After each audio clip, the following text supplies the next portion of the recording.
Hola, ¿qué tal? Buenas noches, hermanos, hermanas, a quienes empiezan a sintonizarnos a través de Evangelízate, este programa que traemos semanalmente para ustedes y donde también les agradecemos que nos permiten llegar hasta sus hogares, ahí a sus pantallas o desde donde nos están siguiendo. Agradecemos que estén con nosotros, sintonizándonos en este programa que disponemos para poder compartir algunos temas relevantes de nuestra vida eclesial, de nuestra fe. Mi nombre es Marcos Rolando Hernández Vega, sacerdote de aquí de la diócesis de Orizaba.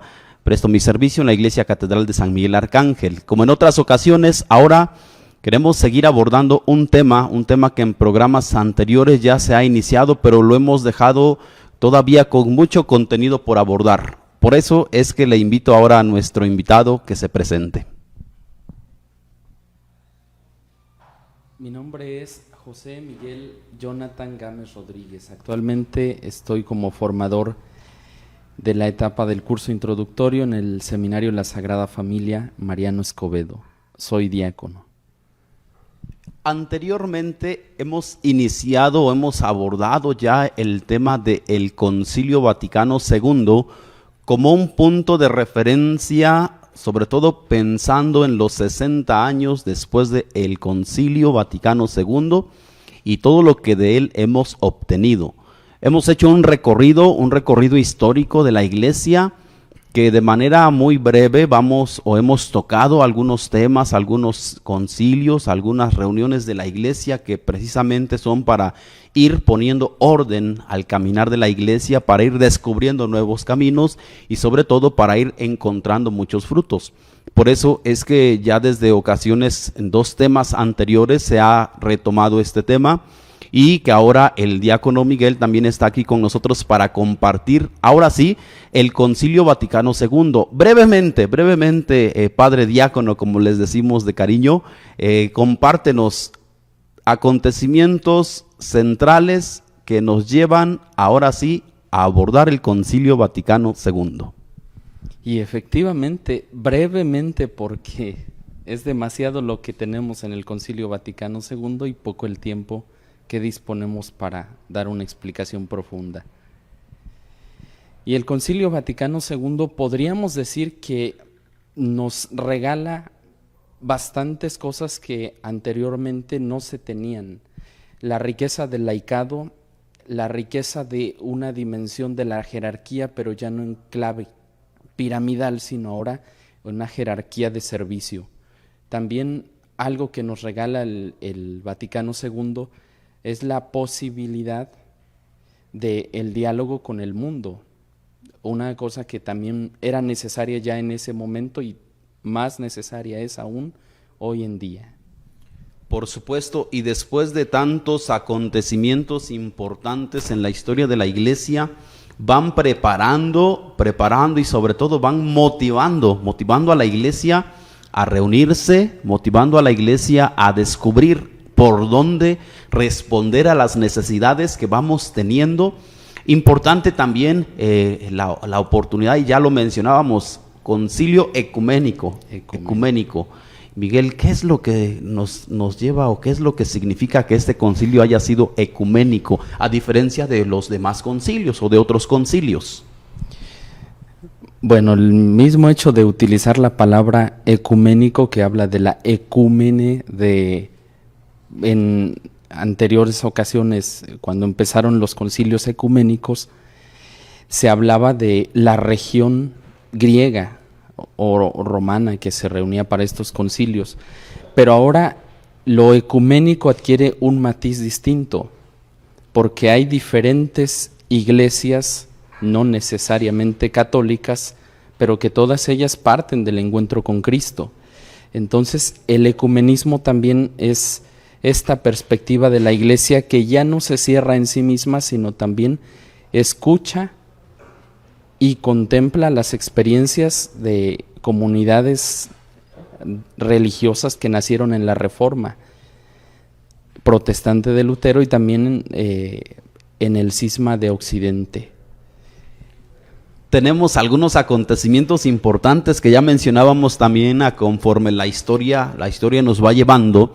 Entre ellos, por supuesto, que una referencia inmediata que tenemos en la historia de la iglesia, en la reforma, en la actualización, en la respuesta a los grandes problemas que se van viviendo, fue Trento. Trento como una referencia especial que marca también el caminar de la iglesia, porque empieza a descubrirse efectivamente la necesidad que también de cierta manera Lutero ya iba avanzando e iba dando luces para que a partir de esta situación que se ha vivido pudiera la iglesia poder corresponder a las necesidades que la comunidad, que el pueblo de Dios iba requiriendo en ese momento.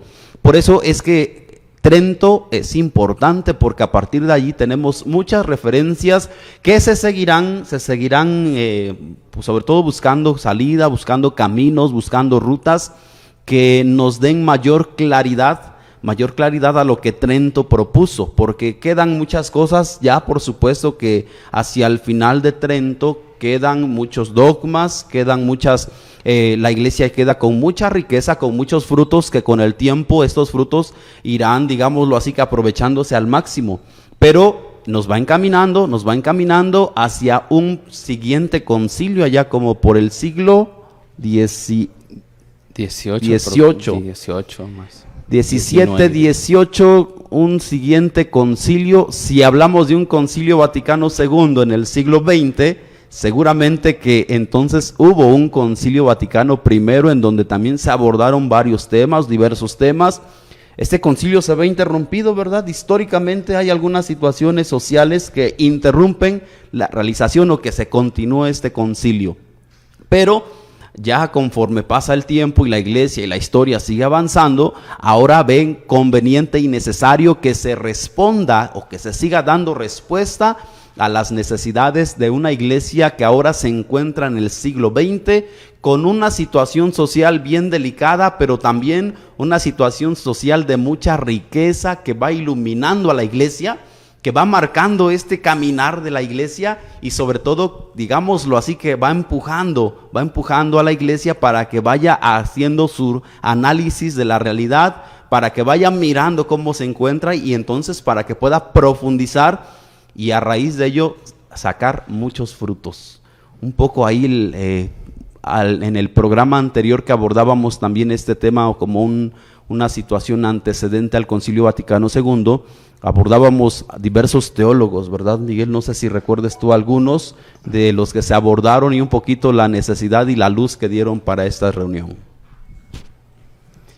Pues algunos teólogos que nosotros tenemos que mirar por toda la riqueza que dieron: Henry de Lubac, Schillebeeck, Yves Congar, Karl Rahner, Balthasar, Ratzinger, Hans Kuhn, Otto Semmerlot, entre otros que son de regiones francesas, regiones alemanas, italianas, inglesas, que colaboraron precisamente en la reflexión previa al concilio y en el mismo concilio, porque el Concilio Vaticano II ya tenía una preparación previa. Los mismos teólogos trataban ya de responder a los problemas de su tiempo, y aunque antes del concilio algunos de ellos fueron vetados, posteriormente se descubrió la riqueza de sus aportes, y eso es lo que ha generado también pues la posibilidad del concilio, la reflexión teológica, la reflexión de las universidades católicas, que hicieron también una serie de aportes y de innovaciones.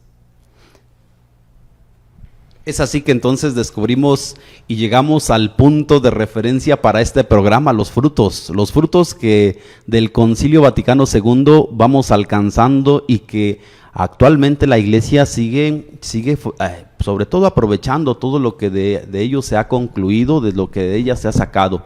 Concilio Vaticano II, hablamos de 1962, empieza ya a perfilarse, a disponerse para esta reunión, para este encuentro de toda la iglesia.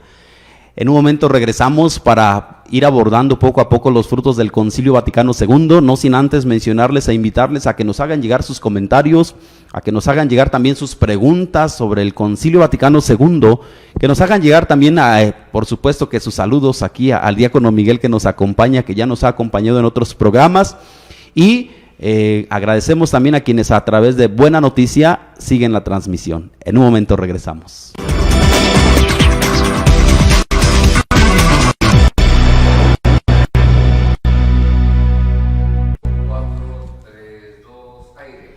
Ya estamos nuevamente con ustedes en este programa de Evangelízate, a donde de una manera especial ahora estamos abordando el tema del Concilio Vaticano II. Ya ubicamos en un programa anterior los antecedentes históricos. Ya abordamos en un programa anterior también el por dónde van surgiendo esas ideas sobre todo para que al llegar al Concilio Vaticano II se puedan abordar de manera concreta la situación, la necesidad que la Iglesia tiene, sobre todo en algunos temas muy específicos, de los cuales brotarán algunos frutos realmente muy valiosos para toda la Iglesia, y que seguramente que ustedes han escuchado hablar de estos documentos. En un momento vamos a compartir con ustedes los frutos que alcanzamos del Concilio Vaticano II. No sin antes, el diácono nos va a ubicar, diácono Miguel nos va a ubicar históricamente el Concilio Vaticano II, cómo se da, quién lo convoca y sobre todo por dónde se va perfilando ahora sí este encuentro, esta reunión de toda la Iglesia. Pues históricamente hablando estamos en un momento crucial para la vida de la Iglesia porque ya estamos a poco más de la mitad del siglo XX. Y es un siglo interesante porque previo al Concilio Vaticano II tenemos la Primera y Segunda Guerra Mundiales.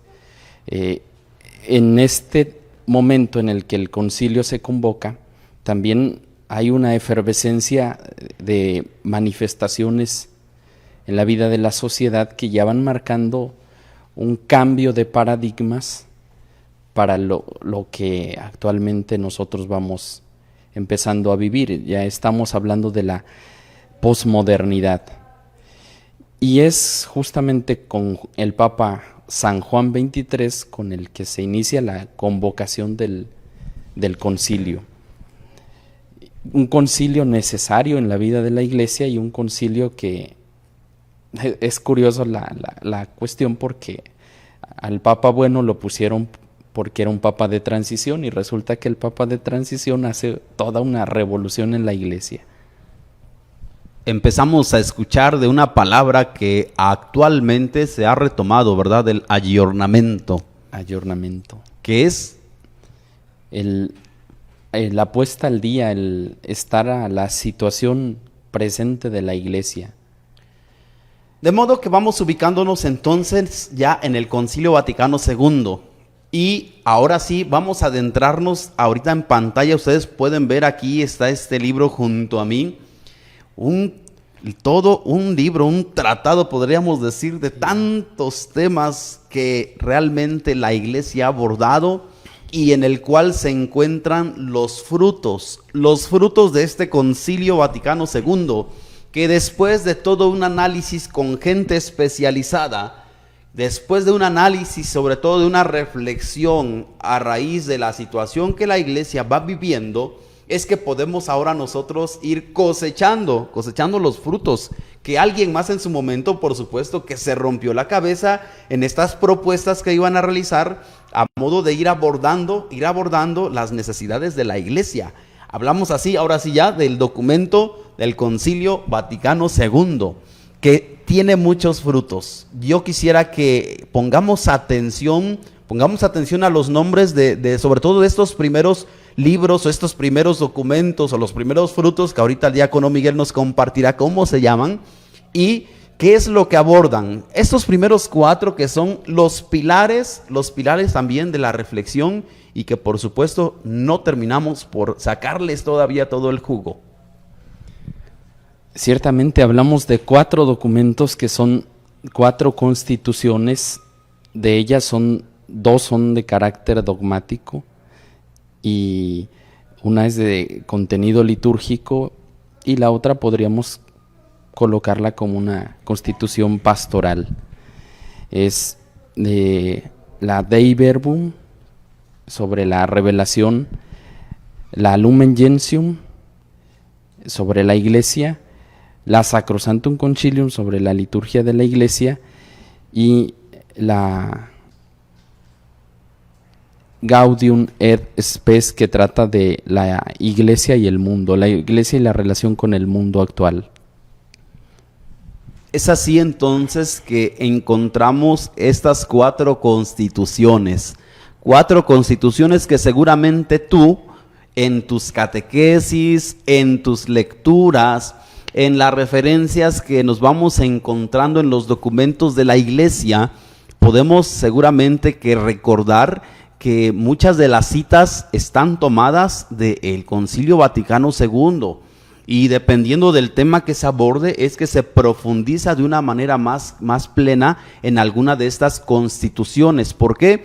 Porque el contenido es verdaderamente valioso y clarifica ahora nuestro modo de entender la Iglesia, nuestro modo de abordar la Iglesia, pero no solo la Iglesia, sino lo que a su base lleva, que es la revelación, aquello que en ella también vamos descubriendo como un elemento bien valioso, y que también, para no estar hablando de otras cosas que pueden sacar de contexto y sobre todo pueden perjudicar lo que vamos compartiendo, lo que vamos anunciando, es que se ha profundizado verdaderamente sobre la divina revelación en el documento que nosotros conocemos como Dei Verbum. Así es, Dei Verbum es un documento clave, porque de hecho la palabra revelación es aquí cuando empieza a cobrar más importancia. No es que no se haya entendido la revelación de esa manera, pero el avance, la investigación, el volver a las fuentes lleva precisamente a tomar esta palabra, la palabra revelación, como una palabra significativa. Y además de la palabra revelación aparece la palabra comunión, revelación, comunión y autocomunicación de Dios. Revelación, el Dios que se da, que se dona, que se revela, que se da a conocer. Y es clave este documento porque nos habla de las Sagradas Escrituras no solo como un libro histórico de la memoria, como un libro del pasado, sino como un libro del presente, como la palabra viva de Dios que habla en la historia y que es un mensaje perenne y un mensaje que cala y que llega al día a día de tantas personas. Recuerdo que en nuestras clases de teología ya en el seminario de Jalapa, el padre Silverio mucho nos insistía sobre la importancia de tener conocimiento de estas 4 constituciones, porque en ellas encontramos realmente la base de nuestra fe. Y también el padre que nos compartía la materia de eclesiología constantemente nos hacía referencia, por supuesto, que a Lumen Gentium, sobre la Iglesia, sobre esa identidad que debemos tener, sobre todo el saber que somos pueblo de Dios y que como pueblo de Dios debemos aprender a caminar juntos.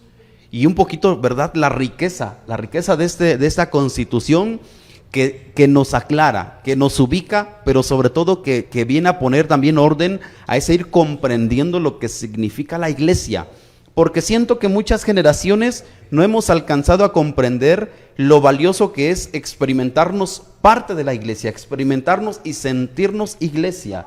Y por allí es donde debemos también seguir nosotros profundizando estos documentos, de los cuales vamos descubriendo tantas y tantas riquezas que han resultado de quienes algún día se reunieron para poder ir marcando el caminar de la Iglesia.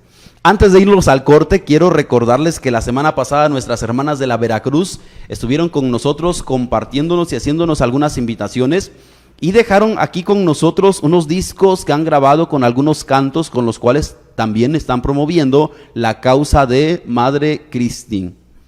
Y también les invitamos a todos ustedes para que ahora que tienen la oportunidad o a quien tenga la oportunidad pueda llamarnos y se le pueda obsequiar este disco. A las personas que nos llamen, les invitamos para que se pongan en contacto con nosotros al 272-72-575-10. 272-72-575-10. Llámenos y nos pondremos de acuerdo para hacerles entrega de este disco que ellas han grabado para compartirlo con ustedes. En un momento regresamos y seguimos esperando sus comentarios, su mensaje, su participación también desde donde nos escuchan. En un momento regresamos.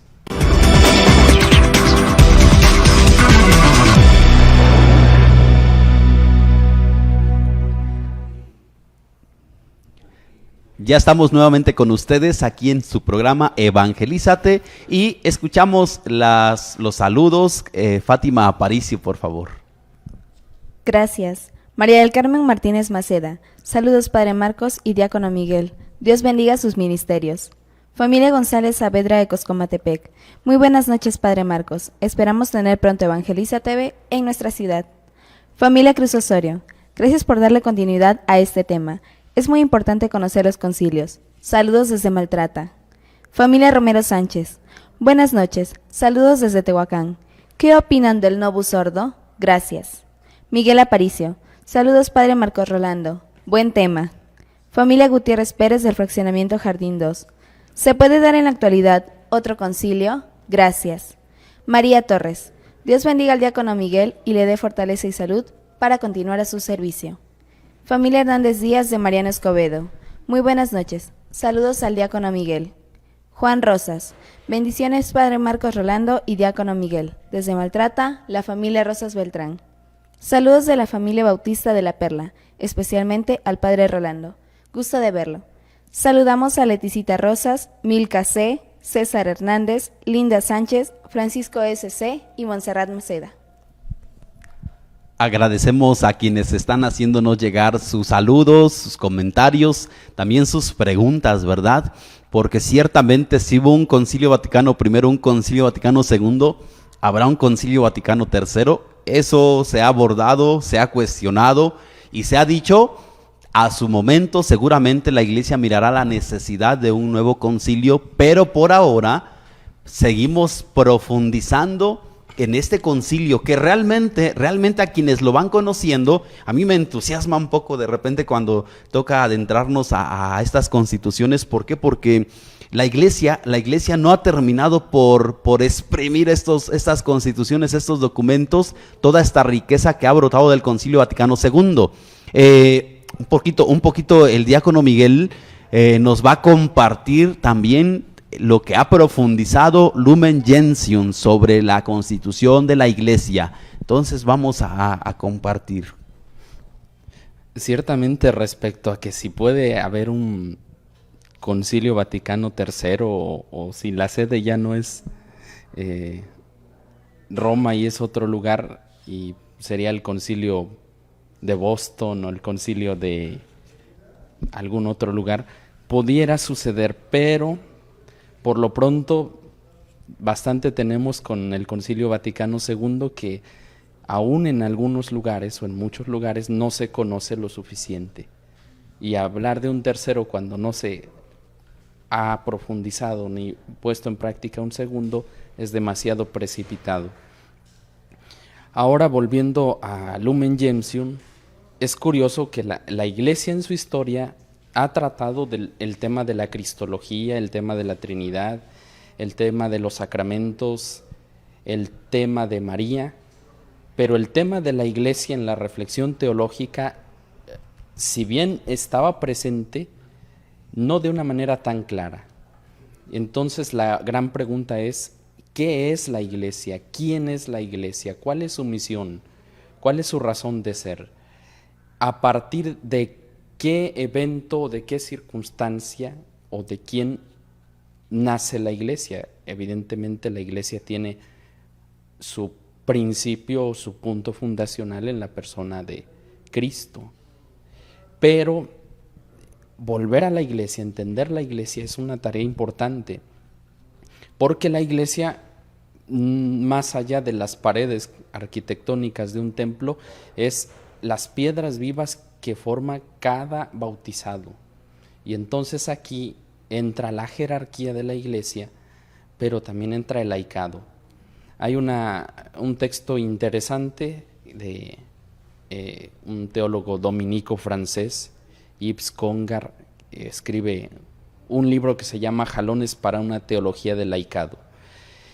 Y ahora en nuestros días, pues el laicado cobra una importancia fundamental en la vida de la iglesia, porque no solamente es el presbítero, el consagrado, el único que tiene la misión o el deber de mostrar a Cristo y de evangelizar, sino que la misión, la entrega, el compartir la fe es tarea de todos los bautizados.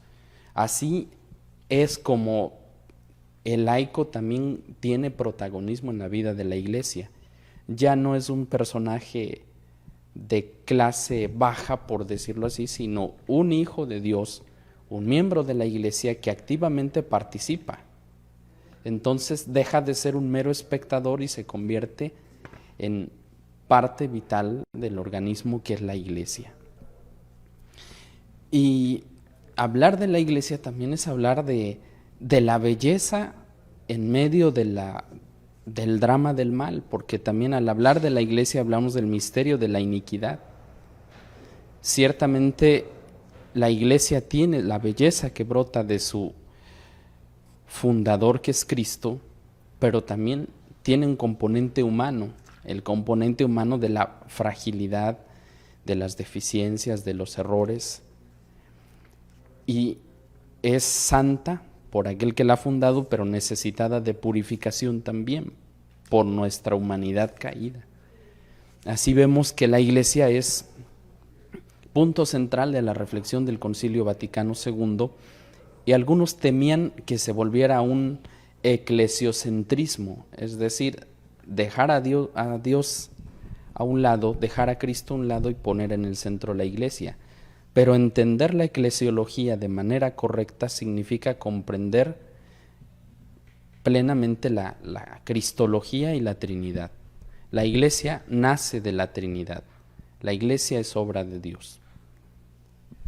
Esperamos que esta oportunidad que tenemos de compartir con ustedes lo que hemos alcanzado del Concilio Vaticano II, sobre todo estas constituciones que ahora estamos compartiendo con ustedes, pueda motivarles a profundizar de manera personal en estas constituciones, en estos documentos que han brotado como una gran riqueza para la iglesia, que ha querido dejarnos allí algo para mucho tiempo, y que seguramente que ustedes podrán adentrarse y podrán conocer mejor estos documentos.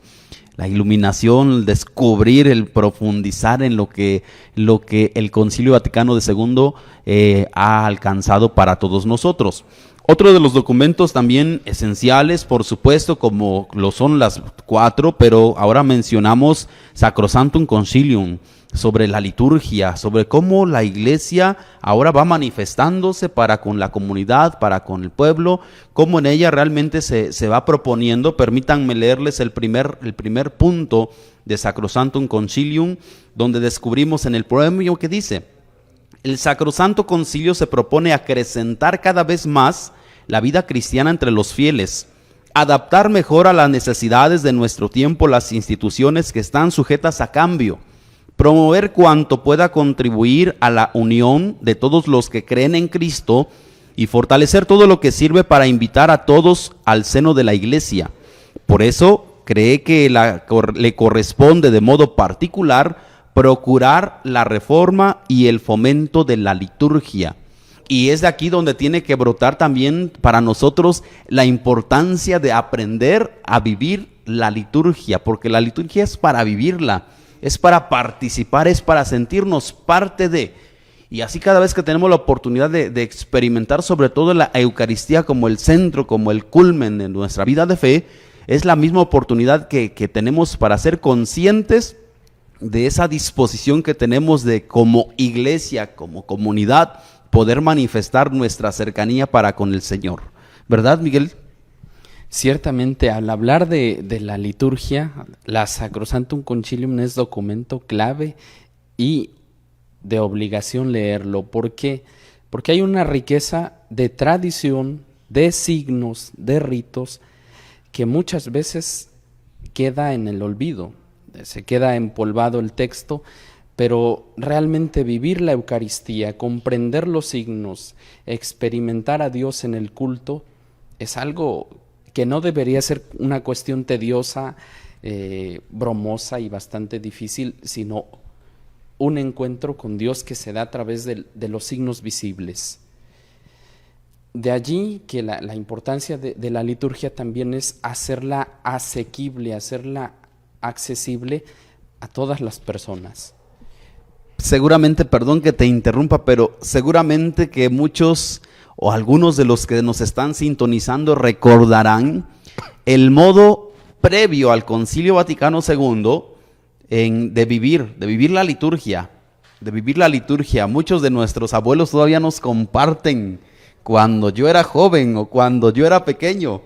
La liturgia la celebrábamos de tal manera y nos comparten también el modo en que vivían la liturgia, en que buscaban ser parte de la celebración y tenían conciencia de que había muchos signos, de que había muchos ritos, pero se desconocía realmente el sentido de lo que se vivía, de lo que se realizaba.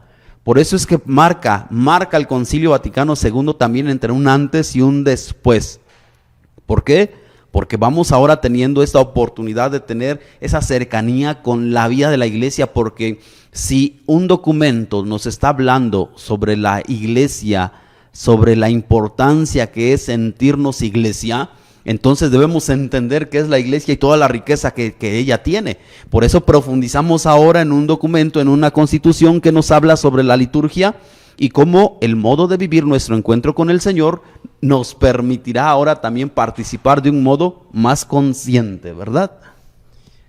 Así es. Y ciertamente hablamos de la evolución de la liturgia, porque la última cena de Jesús con sus discípulos, las especies del pan y del vino, que fueron el momento clave de la Eucaristía en el cenáculo, son el fundamento de la vivencia eucarística. Y alguien podría decir, bueno, ¿por qué no se quedó en ese modo tan simple de celebrar? Es que a medida que se interpretan las Escrituras y a medida que evoluciona el dogma, también se va enriqueciendo la liturgia, se va haciendo una expresión más simbólica del encuentro con Dios, y no solo más simbólica, sino más existencial, más vivencial. De allí que cada elemento que aparece en la liturgia no está de más, no es mero accesorio, sino que cumple una función.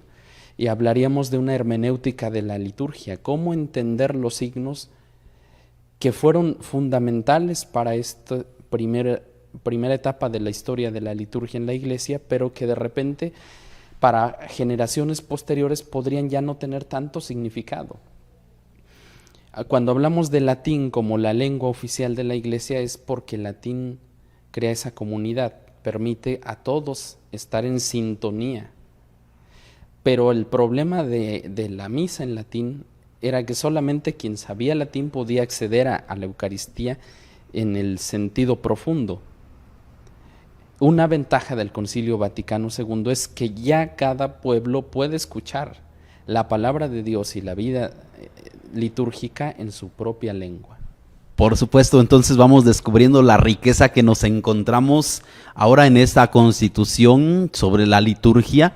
Y fíjense que antes de irnos al corte, seguramente que van descubriendo la necesidad de ir profundizando en estas constituciones, no como algo que pasó hace 60 años y que ya quedó allí, sino como algo que tiene que ser una referencia para todos nosotros que seguimos experimentándonos, y yo creo que con mayor conciencia ahora de sentirnos parte de la iglesia.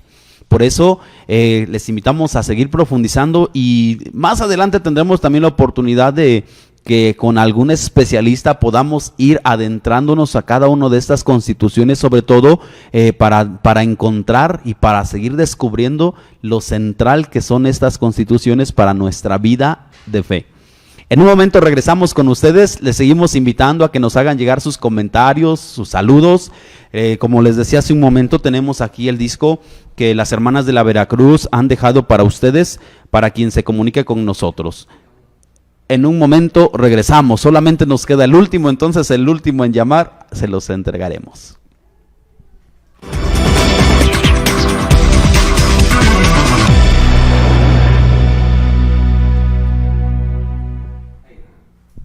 Ya estamos nuevamente con ustedes, agradeciéndoles a quienes ya nos están haciendo llegar sus saludos. Ya 2 discos ya salieron, ya algunas personas ya están esperándolo y sobre todo ahorita poniéndonos de acuerdo para que los puedan recoger. La familia Paz Romero, la familia y Adolfo Abelleira, en un momento nos pondremos de acuerdo para que puedan pasar a recogerlo. Escuchamos los saludos con Fátima Aparicio. Gracias. Familia Guarneros Carmona de Fortín. Saludos a la diócesis de Orizaba. Familia Reyes Larios de Mendoza. Gusto de verlos. Saludos y bendiciones. Familia Jiménez Ramos. Gracias por seguir compartiendo este tema. Saludos desde Santa Mónica, California. Familia Gallardo Díaz. Muy interesante tema. Bendiciones desde Barcelona.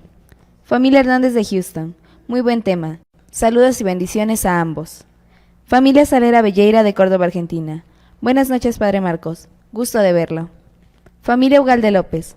Es interesante conocer más a fondo nuestra iglesia. Saludos desde el puerto. Rocío Morales.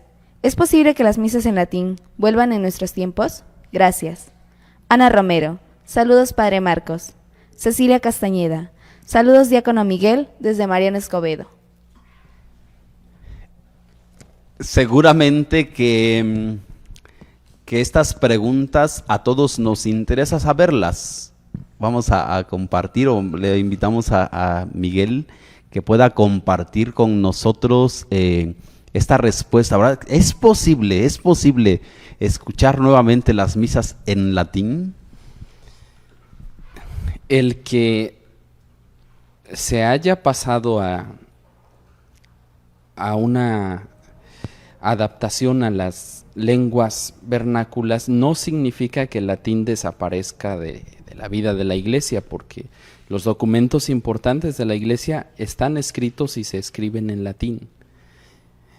Lo que es importante tomar en cuenta es que si bien sí es posible la misa en latín, hay también ciertas condiciones o ciertos requisitos por aquello de que pudiera caerse en excesos, es decir, querer hacer la experiencia de una vivencia tridentina y de repente olvidar otras dimensiones de la vida de la iglesia.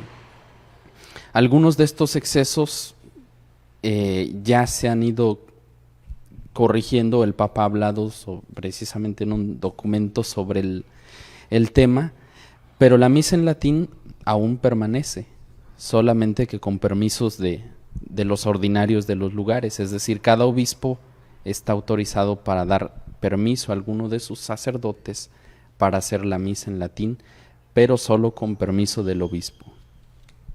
Seguramente que quienes tienen más familiaridad con la vivencia de la liturgia o pertenecen a algún grupo de liturgia ahí en sus comunidades parroquiales, podrán hojear en algún momento el misal romano, que es el ordinario que utilizamos para la celebración de la Eucaristía, y donde encontramos en un apartado encontramos ahí el rito para la celebración de la misa, el rito en latín propiamente. Ahora, todos los documentos oficiales de la iglesia están escritos en latín, por ser la lengua, sigue siendo la lengua oficial, pero por supuesto que ahora con la riqueza y la oportunidad que tenemos de irlos adaptando y sobre todo de ir teniendo las traducciones para que cada uno de nosotros vayamos conociendo de manera más cercana pues toda la riqueza que la iglesia va compartiendo con nosotros. Ahora fíjense que para seguir profundizando no nos alcanza el tiempo para profundizar demasiado en las constituciones. Decíamos que son 4 constituciones, Pero el Concilio Vaticano II abordó otros temas además de esas 4 constituciones que ya les mencionábamos hace un momento. También tiene algunos decretos. Son 9 decretos que van abordando algunos temas centrales también, sobre todo que tienen que ver con el pastoreo de nuestra iglesia. El diácono va a compartirnos, Miguel va a compartirnos estos decretos. Y seguramente que algunos tú ya los habías escuchado, pero seguramente que algunos no sabías de su existencia y ahora te los compartimos. Bueno, pues estos 9 decretos son, en primer lugar, Christus Dominus, que trata sobre el ministerio de los obispos. Presbyterorum Ordines, sobre el ministerio y la vida de los presbíteros.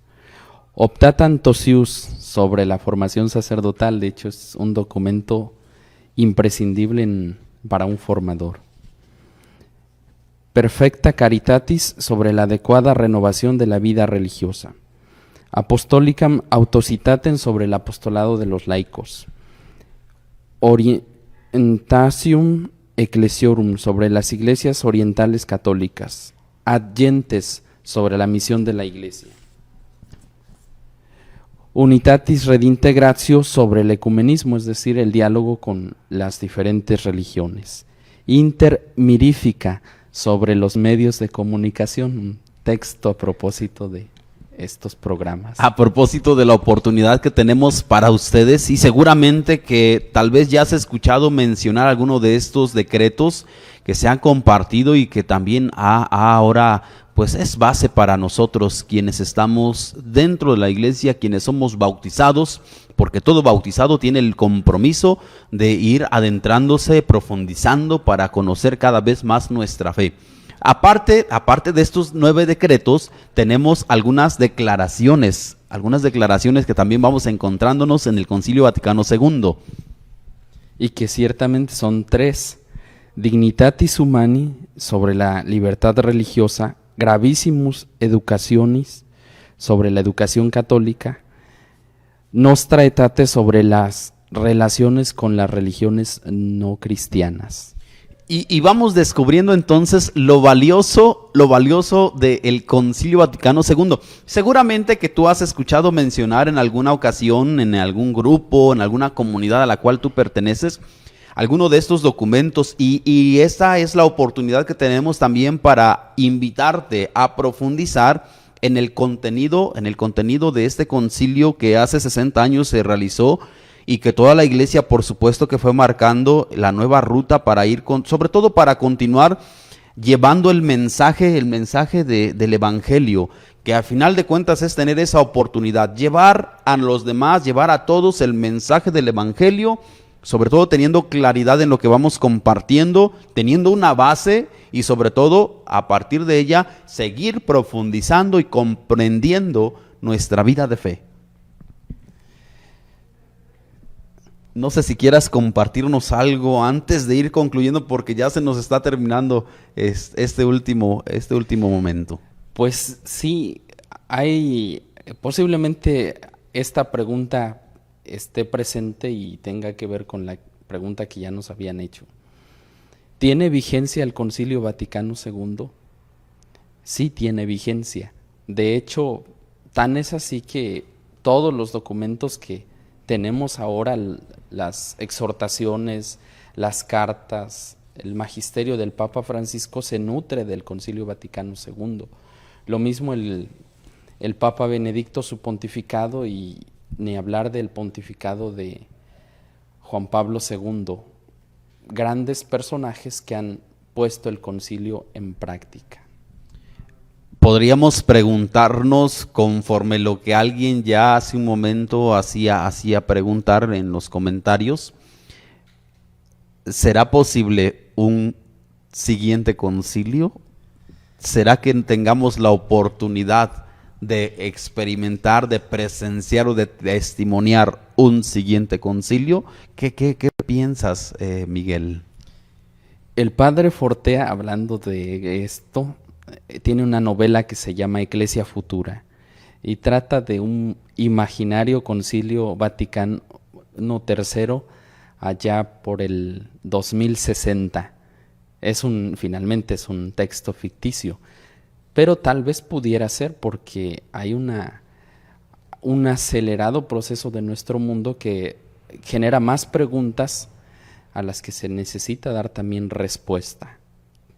Pero pronto no creo que haya un Concilio Vaticano III o Concilio de Boston o Concilio de Barcelona o no sé, de algún otro lugar.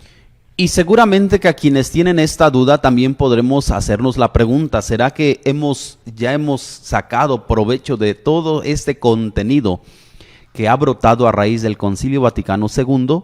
O también tendremos ese reto de que volvamos a releer, quienes ya han tenido la oportunidad, por supuesto, de leerlo, y que volvamos a releer para volver a mirar los puntos de referencia que podemos ir descubriendo para nuestro caminar como iglesia.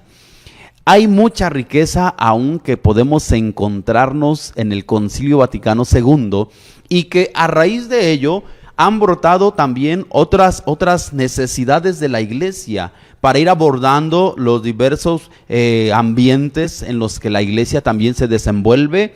Ha brotado también de aquí la importancia del desarrollo de un catecismo que seguramente algunos de ustedes conocerán, el catecismo de la Iglesia Católica, en donde de una manera así muy específica, de una manera muy concreta, vamos encontrándonos lo que es la iglesia.